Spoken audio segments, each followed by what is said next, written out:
Тесно что. И я кухня утро от чубеч, дышишь, так зал, так комнат что-то.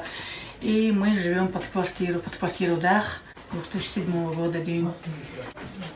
Теперь утро.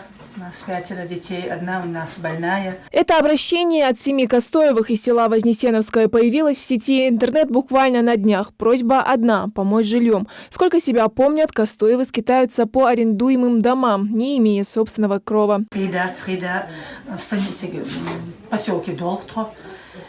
И так газ, свет, мега дает. Спустя буквально 2 дня глава семейства с лопатой в руках копает траншею для строительства нового дома. План готов, разметка сделана, а радости Мурада Костоева нет предела. Готов сам трудиться вместе со строительной бригадой, если нужно будет хоть день и ночь.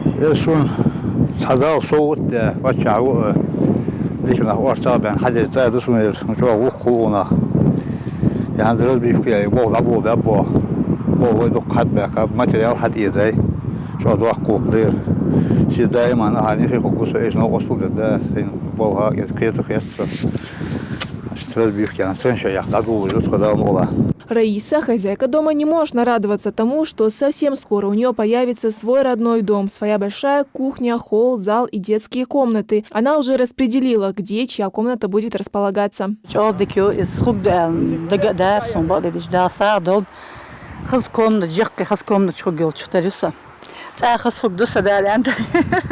есть распределить меня, я мас комната, мы что сделала? Ханз мурдиц аду,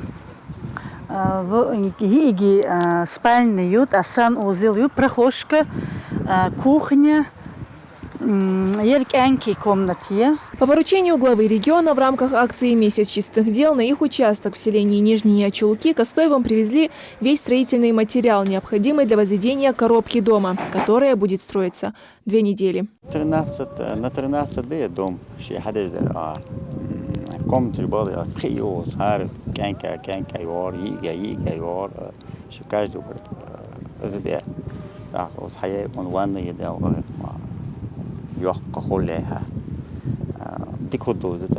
Ну а уже в июне дом будет сдан уже под ключ. Контролировать исполнение поручения будет министр имущественных и земельных отношений республики Руслан Могушков, который сам лично приехал дать старт строительному этапу.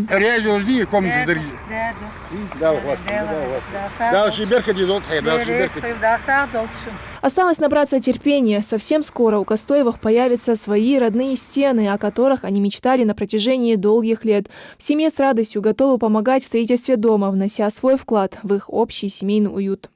Идир Манкиева, Адам Далаков, Новости 24.